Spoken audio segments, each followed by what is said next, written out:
Nusrat Jahan lima লিখেছেন, sir আমরা যারা এফে আছি আমরা তো সবাই নতুন জয়েন করেছি, কেউ 5 বছর 2 বছর 8 বছর ধরে আছি, কিন্তু আমরা তো এখনো কোনো গ্রাহকের টাকা তাদের হাতে তুলে দিতে পারিনি।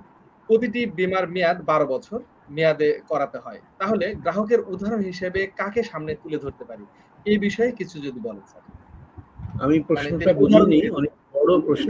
মূল প্রশ্নটা কি বলেন স্যার? মূল প্রশ্নটা হচ্ছে যে উনি নতুন এফে, উনি যেহেতু এখনো কোনো বীমা গ্রাহকের মেয়াদ পূর্তির টাকা দিতে পারেননি, সেই গ্রাহককে বোঝানোর জন্য, জি স্যার, মেয়াদ পূর্তির টাকা, উনি এখন উদাহরণ হিসেবে কাকে সেট করে দেখাবে যে ওই যে মানে উনি টাকা দিয়েছে, আমি তো এখনো মেয়াদ পূর্তির টাকা দিতে পারিনি। উদাহরণ আপনার ক্ষেত্রে হতে পারে সার্ভাইভাল বেনিফিট হতে পারে, ওটা তো মেয়াদ পর্যন্ত থাকবে না। সার্ভাইভাল বেনিফিট যদি আপনি দেন তাহলে তো আপনি দেখাইছেন যে হ্যাঁ আমরা দিয়েছি টাকা 10%, 15%, 20%। মৃত্যু দাবির ক্ষেত্রে আপনি উদাহরণ দেখাতে পারেন যে আমরা দিয়েছি, মৃত্যু যদি হয়ে থাকে এর মধ্যে কিছু। আর একটা হচ্ছে আপনার উদাহরণই থাকতে হবে কেন, আপনার কোম্পানির যে উদাহরণ আছে সেগুলো আপনি নিয়ে আসেন। আমি একটা কোম্পানিতে ছিলাম, সেখানে একটা পুস্তিকা বের করেছিলাম, পুস্তিকা মানে অ্যালবাম, বীমা মৃত্যু দাবি অ্যালবাম স্যার, মৃত্যু দাবি অ্যালবাম স্যার, ওটা আমার কাছে ছিল স্যার। জি স্যার। এইটা আমরা প্রত্যেক জায়গায় যত ক্লেম দিয়েছি, আমরা অল্প দিনের মধ্যে অল্প টাকা দিয়ে বেশি টাকা দিয়েছি, বা যতগুলো ক্লেম আমরা দিয়েছি স্বল্প সময়ের মধ্যে দিয়েছি, 24 ঘন্টার মধ্যে দিয়েছি, 48 ঘন্টার মধ্যে দিয়েছি, এইগুলো ছবিগুলো যত ভালো উদাহরণ আছে আপনার কোম্পানির, আপনারা নিজেরাই অ্যালবাম তৈরি করেন। ছবি তো আজকাল তোলা কোনো সহজই না, কি এই মোবাইল থাকলে তো আপনি ছবি তুলতে পারেন, আপনি ছবি থেকে ছবি তুলতে পারেন। আমাদের যারা ডেভিড মিনে আছে তাদের উচিত হবে এই যে দাবি যেটা দেওয়া হচ্ছে শুধু সেই ইউনিটে না, আপনি প্রত্যেকটা ইউনিটে এটা সবাইকে একটা করে শেয়ার করে দেন। লেট দেম নো যে আমার বাড়ি নোয়াখালী আর বোয়ালখালীতে একটা ক্লেম দেওয়া হয়েছে, তো বোয়ালখালীর লোকও যেন ওটা দেখাতে পারে, তাই না?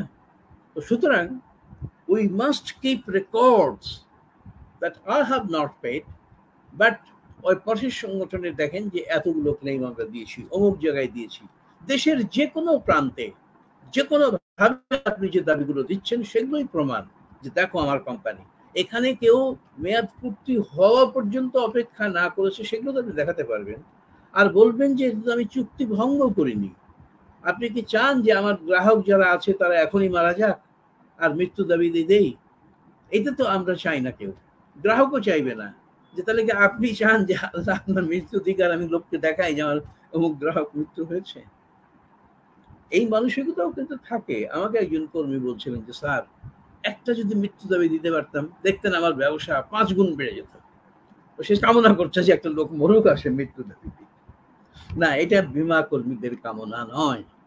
বীমা কর্মীদের কামনা তিনি যেন কি মেয়াদ পূর্তি পর্যন্ত বেঁচে থাকেন এবং বোনাস সহ একটা মোটা অঙ্কের টাকা আমরা তাকে তুলে ধরতে পারি এবং যে টাকাটা তার কাজে লাগবে। আমরা এই উদাহরণগুলো দিয়ে আসতে পারি। অল্প দিনে একটা প্রিমিয়াম দিয়ে মারা গেছেন, তাই না? সেই ছবিগুলো, সেই ঘটনাগুলো আপনি ছবি না পেলেও আপনি তো লিখে রাখতে পারেন। আমরা তো এখন ফেসবুকের মাধ্যমে, ওয়েবসাইটের মাধ্যমে একটা কোম্পানির কোথায় কি ঘটছে আমরা তো তাৎক্ষণিক সবাই জেনে যাচ্ছি। এটা এখন তো এটা সহজ হয়েছে, আমরা ওইটাকে কাজে লাগাবো। শুধু মনেই রাখবো না, আমরা ওর পেপার কাটিং রাখবো, ছবিগুলো রেখে দেবো, দিয়ে আপনি তাকে এই মোবাইল বের করে বলবেন যে দেখেন এখানে আমরা এই ক্লেম দিয়েছি, এখানে আমরা এই ক্লেম দিয়েছি, এখানে এই ক্লেম দিয়েছি। অতএব আমি মনে করি যে বীমা অ্যালবাম একটা ভালো উদ্যোগ ছিল। এটা চালু রাখতে পারলে তৎকালীন চিফ কন্ট্রোলার অফ ইন্স্যুরেন্স যিনি ছিলেন না, ইদ্রার যিনি চেয়ারম্যান ছিলেন, হি অ্যাপ্রাইজড ইট যে এইটা যদি আপনার থাকে আপনার তার বীমা বিক্রি করার জন্য লোকদের কাছে বেশি কথা বলতে হয় না। এই ছবি কথা বলবে, প্রতিটি ছবি কথা বলবে যে হ্যাঁ অমুক জায়গায় অমুক সময় এই লোককে এত টাকার প্রিমিয়াম দিয়েছিল। খুবই কাজে দিয়েছিল স্যার, আমি নিজেও এটা ফলাফল পেয়েছি স্যার, এটা খুবই কাজে দিয়েছিল। জি,